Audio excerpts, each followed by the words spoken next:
1.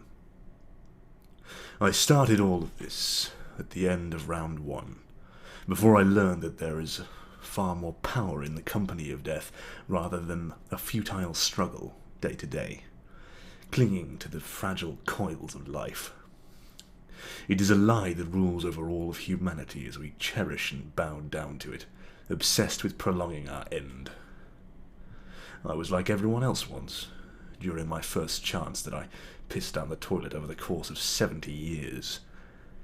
Anyone who says they're not afraid of death, that they're at peace or it's their time to go, they're lying. But this is your moment, when you have the opportunity to change and open your mind to something different. There is real power to be gained, and I've made it very difficult for those I've chosen to seek out this grimoire. This will be my final message before the Kogath.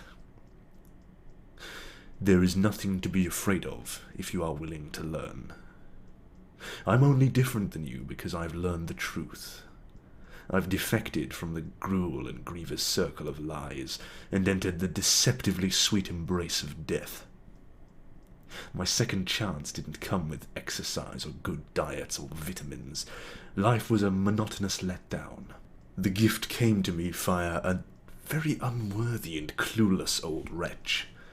And it's a wonder at all that I discovered the blessings of death before I tried off myself, but that's not what happened. This is about a lot of things. It's about making all of you realize that you need to wake up. You've forgotten what it means to survive. You devour gluttonous value meals from drive-thrus and fry your minds in front of digital displays for hours and hours at a time, and every single facet of living has been spoon-fed to you from a silver bowl of shit. That's what I call this pathetic sideshow of paychecks and miles per gallon and reform bills that inspire panic, because you're all going to lose pieces of paper from your wallets or digital ones and zeros inside your bank computers that tell you how successful you are and whether you can have a new Mercedes since your Lexus is over 5 years old. Life is billioning everywhere, but the real potential of the human race has wasted away slowly. This is a worldwide reminder. When the graveyards start erupting and soccer moms are robbing their neighbor's house for a revolver, they will be reminded. They will know what it means to deserve life, and they will pay an instant fine for years of cheating death. They will go from being afraid of the Internal Revenue Service to being afraid of the mean alcoholic uncle they buried 4 years ago when he shows up hungry at their front door. They'll be freezing and diseased in forests and caves and fields, hunkered down and fearing sleep without another breathing partner to keep watch. The government will call it bioterrorism. The churches will call it the end of days. But we will call it what it truly is. The Kogath. They will cling to the lie of life. Consider yourself fortunate. You and I will call it the Kogath Dar Mahrab. In English it means War of the Dead. It's from the old tongue, when the Gallic Cromhard tried in vain to do what I'm about to attempt. Their druid's enemies stopped them. Their druid enemies stopped them. It's been exactly 1,000 years since my ancestor failed the ritual. I stay in contact with him on a regular basis. His favorite sacrifice is a 20-something redhead. I have sent him many, many redheads. So this is about making him proud, and giving back to my otherworldly community that has granted me authority over life itself. It's about returning power with power in return, quid pro quo. Will you be one of them? Or will you accept my gift? Before you go any further, I would advise you to visit the cemetery of your father's legacy, gather up the remains of your loved ones, and grant them peace from the impending chaos. Cremate them. Your mother will thank you on the other side later. 2. The first steps have been taken. Let us take a moment to mourn your old existence, because it's only natural to have those feelings. Kiss it goodbye. It's been bred in you to chase these intangible and incessantly insane things called dreams. You can achieve anything if you work hard enough. This is what you're told when you're young. Because we only have so much time on this earth, and the people who think they have the power and control know that they have a lot of money to make off you believing this.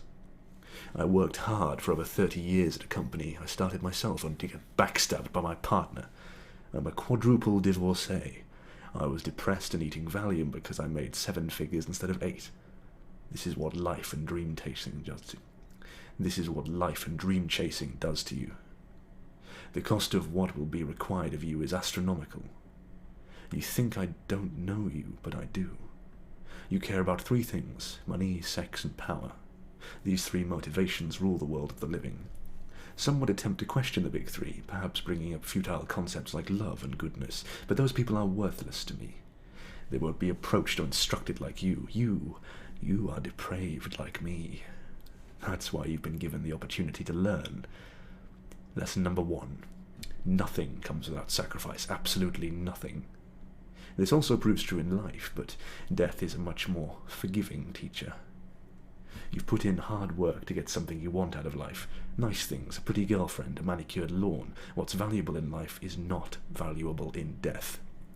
There is no big 3. You will prosper through asking what is required of you in the nether. I am your instructor, but the nether itself will hold you accountable. For now, I need you to forget about morals and right and wrong. You are going to kill people, but in the process you will make something bigger than they could have ever hoped to become in life. You will spill blood, you will cause suffering, and you will love it. Order number 1. You need a partner in crime, and I don't expect you to do this alone. As I said before, death leaves you a lot of room for poetic license and creativity. You need to find yourself a living, breathing thing that is not human. I used my house pet and turned her into a vicious hellhound, but I leave the choice to you. The first step to gaining potency in your rituals requires something to keep watch over you as you commune with the dead. As you drift about the nether, you will be protected from the raging spirits of old, but you will be vulnerable in the real world.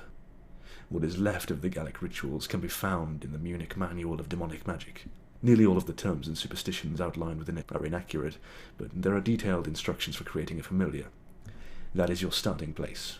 Read it, create your circle, and bleed out the old husk of your chosen animal. When the last drop falls, you will notice the opening of the nether for the first time. I will not be waiting there for you, but rather you will attune yourself and converse with the first spirit drawn to the body of the animal. Do what it asks of you, no matter what the request. Should you succeed, then I assure you that I will be aware of it. 3.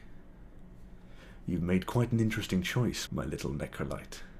I saw you screaming and covered in blood, with your circle crudely etched in the wood by a shaky hand. Fortunately, a perfect circle wasn't required by the particular spirit who came to you. I appointed it specifically to your induction due to its chaotic tendencies. It felt the grave sense of terror in your gut with the bleeding fox on your lap, and it was grateful to consume such a strongly human emotion. And you were grateful to have it taken away from you. How does it feel, knowing that you will never fall prey to fear again? It's been ages for me, but I've never forgotten myself.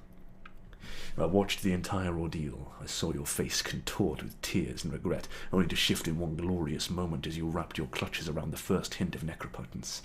Your open, screaming mouth became a beautifully sadistic grin when the fox rose again, from a pitiful, dying and broken thing to a stalwart guardian of your legacy. How long that legacy persists is an entirely new question altogether. Lesson number 2. The pleasures of the world are meaningless to you now, and so are the consequences. Maybe you had thoughts of changing your appearance, of sucking the life from someone you hate, only to change the circumstances of your mortal life and get a second whirl at things. I don't blame you for these feelings at all, for I must admit I fell victim to them at first. I murdered my boss and my wife. I looked to be in my 20s, and my first inclination was to hit the town and find a nice, lovely piece of college arse. But there are things you don't realize. Forget about your nether regions and burying them in pussy, or painting the town red and impressing people who don't matter by creating little green lights that dance on the end of your fingertips. You have a new center of pleasure now. Remember that money and sex mean nothing, And when you bleed out your first victim and make your first offer of blood, you will be filled with such elation, with such physical pleasure, that you will forever regard humans as a snack for your brethren across the veil. They have much greater things to offer you in return for your service than a 3-second orgasm. Forget about the police or any fears of worldly justice. There is nothing capable of punishing you except for what lies in the nether itself. Well, and me, should you fail miserably and waste my time so close to the hour of war. Order number 2. Your familiar is ready, but 90% of you is still pathetically human and therefore very weak. You will have to create your own pumice stone for mixing the blood of your offerings. To command the dead, they must respect you as they respect me, which means you need to become as close to your master as physically possible. Draining the blood of one will bring you a longer lifespan and restore wrinkles, but draining the blood of 10 at a time, mixing them into a grisly soup and then offering it will allow you to learn new techniques and rituals. There's more to being a necromancer than living forever and drawing circles. You will learn to transform blood and bone into shockwaves that will bring buildings to rubble. You will learn how to enslave any living, breathing thing indefinitely so that it might do your bidding for eternity. You will learn a great many things, but none of them will come to fruition without a pumice stone. Any solid object will do. Mine was given to me by one of the last remaining Cromhalder when I was a kid, crafted from a piece of Stonehenge itself. It's important you understand that the object itself is simply a medium. You don't need some special keepsake like the pocket knife your grandfather gave you before he passed away. You can use a roll of toilet paper if you'd like, although you may become the brunt of many a sideways snicker at the hands of your necromantic brothers for doing so. When you've chosen your object, create a new circle, which should look much better considering the excitement I feel in you, rather than fear and trepidation, and find your first blood offering. You would accelerate your process if you could select someone particularly special to you, be that in a positive or negative way. Very soon your old girlfriend or your Monday night football buddy will become fodder for the corpses, so in a way, should you slice up and bleed out someone in your social circle, you are saving them from a much more grisly fate later. You will carry them with you, and at times you may hear their whispers and screams from the object itself. The choice is up to you. Take them alive, and ensure that every last drop touches your pumice. It will devour the blood like a rabid beast, and you will once again open the nether. Enjoy the flood of youth and real power. This is your first kill, and it is your first step to belonging with your prestigiously gruesome family of the macabre. I will be watching. 4. How dare you? How fucking dare you? Did you think I wouldn't find out? I've been surprised before. Once, the son of a Primordian caught me unawares in a bathroom when I still led a halfway human life. I must admit that on that particular night I thought the Kogath would come to fruition. As it turns out, that miserable little powermonger was already dead. I was close, you see. I was closer than I am now, except that when his blood ran like a river, the nether wouldn't accept him. Perhaps it was a strategic move on their part to send me a dead spirit in the empty vessel of a human body. A living, breathing comrade wouldn't die across my path. They know I only need one of them. And so you've chosen to betray me. I'm not quite sure how you found out. Have I been usurped by one rogue spirit in the Netherrealm, or do they all conspire against me? Surely not. So you gathered enough blood into the pumice stone and then destroyed it, thereby severing the link between you and your Necromaster. Rest assured that I will find you, even if I can't watch you through the stone. You are so very good at following directions. When we meet face to face, I will first rend the flesh from your body until you are nothing but a framework of walking muscle on top of brittle bone, and then I will suspend you in a glistening bubble of torment. Is it poetic? The fact that you've turned against me in your own lust for power, just as I have turned against my Cromhalder brethren? Maybe this is the way it should be. But still, how dare you? I accept your challenge. 5. You were nothing, and you're something now, because of me. I find it fitting that the world has begun its descent into pure, unbridled chaos. I applaud you for your contributions, for you've somehow found a way to manipulate necromantic power as I have, without a familiar, without a pumice, without anything but your body and your mind and your spirit. Bravo. Surely you've seen the blood-sucking fiends spilling out onto the streets, burning alive under the sheen of a morning sun. They were never part of the grand scope of things until they decided to cross my path as you have. What you are, Necrolite, is an abomination.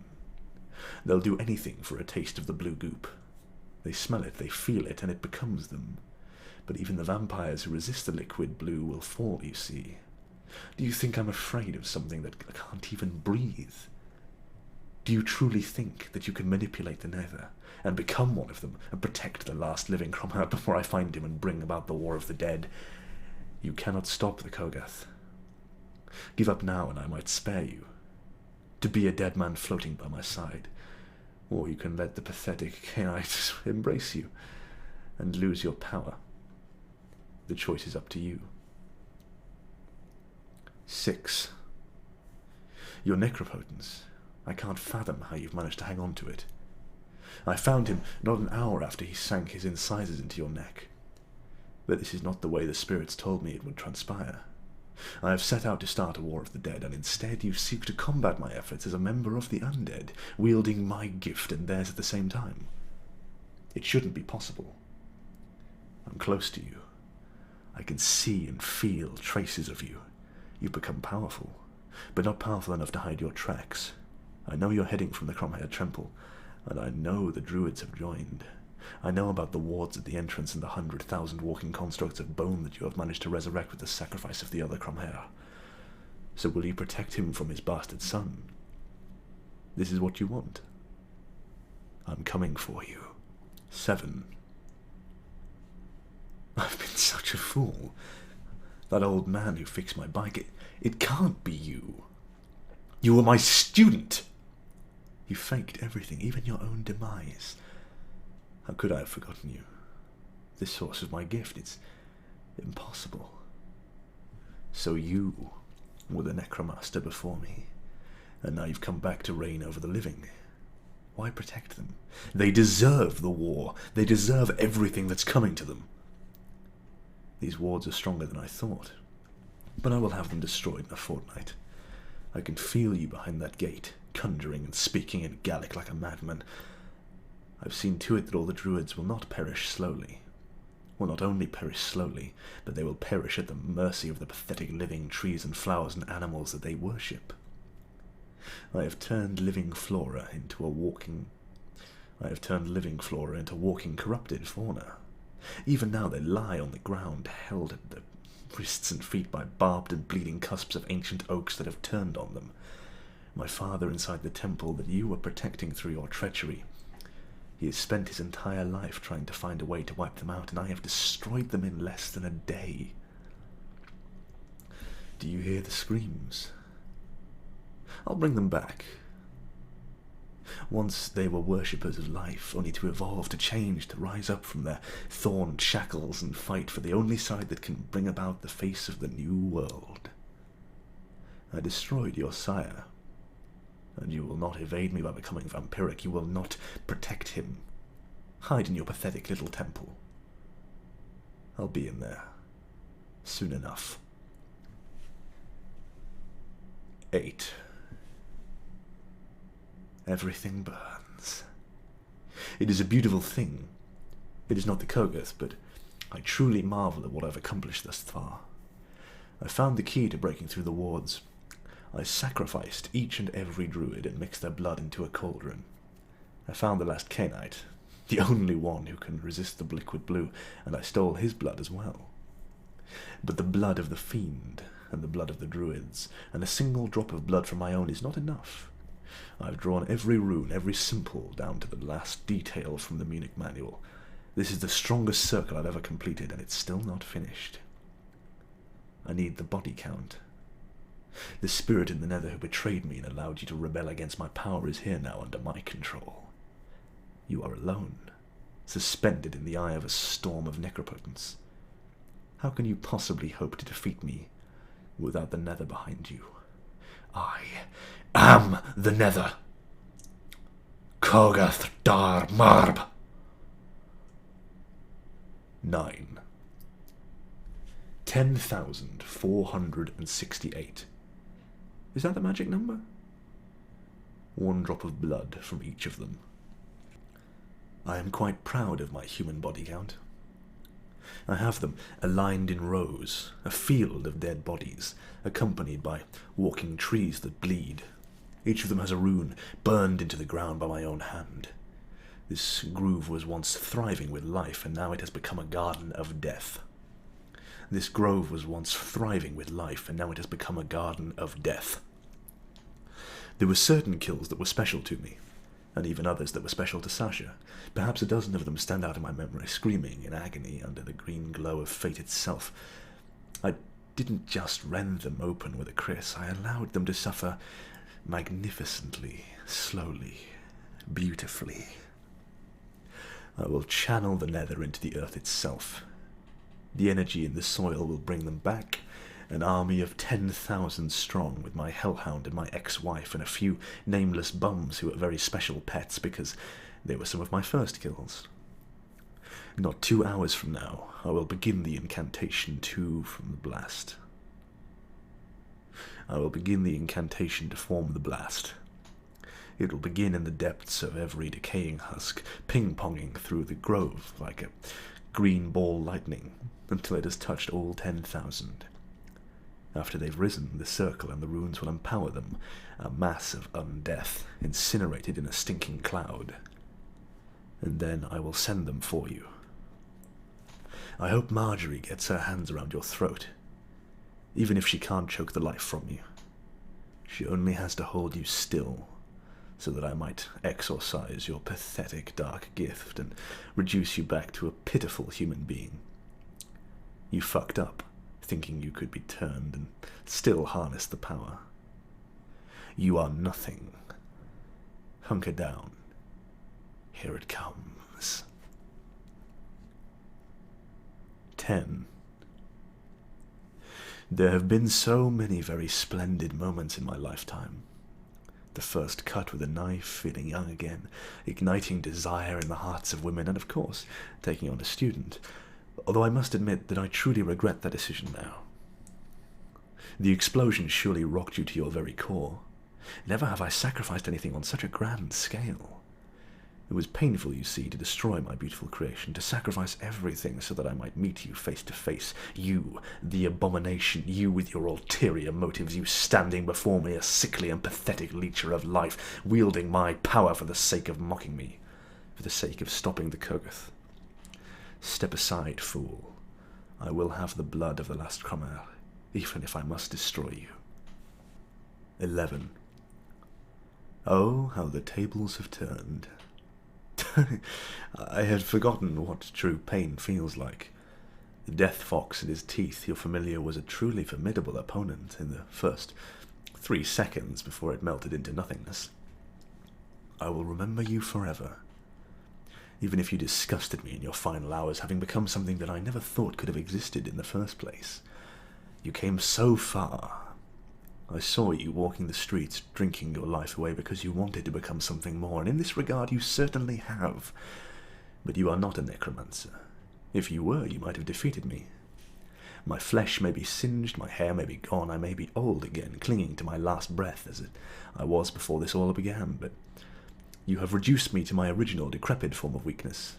But I will never be human again. I am nobody's bitch, and that's what matters. Before our auras clashed, before you burned away my skin with the channeled fury of the nether, I did see my life flash before my eyes. And then you burned away those too. But it has destroyed you. It is very poetic, I think. I didn't have much time left, but you are vanquished and my father is dead. He is peeled open in front of me, and although I have only one leg left, that leg is enough to hobble over his corpse. The true decision now is which drop of blood to use. In this entire pool under his frayed body, there are millions to choose from. It will be my final decision, and therefore it must be a good one. It's a pity that I was never able to meet my father, that he sent his other son, a dead man walking, to challenge me. It's a pity that my brother was not smart enough to choose the right side before I enslaved his spirit in the nether. It would certainly bring a tear if I were capable of crying. And so, with my last breath of strength, I command this drop of Cromer blood into the vestibule of this temple. I command the nether to become part of this world, to burn your body in the expanse of oblivion, so that you might find eternal peace in your final death. Perhaps I owe you that much for getting this far. You came so close to stopping me, and you partially have indeed. I will not survive to see more than a few seconds of the resurrection of the dead before my body dissolves into the nothingness of the nether, but the ritual is done. The ritual that I have sought like a madman for 100 years, rebelling against my own father, against my own necromantic family, against the vampires, against the druids. Who remains now but me? No one. Nothing. And so it begins. My final thought is the beauty of it all. I have drifted away from my body to join the spirits, but not before I see the dead walking the earth. I've chosen the cemetery where you fixed my Schwinn and gave me the stone in the first place. That's where it all began. I can see them now. Peeled, rotting fingers erupting through the earth, accompanied by moans of hunger. I underestimated you, but you have fallen, and the war of the dead has truly begun. The only question now is, who will wage it in my place? There is still necropotence to be found, should someone else desire to become the overlord of death. Kogaf da Nab.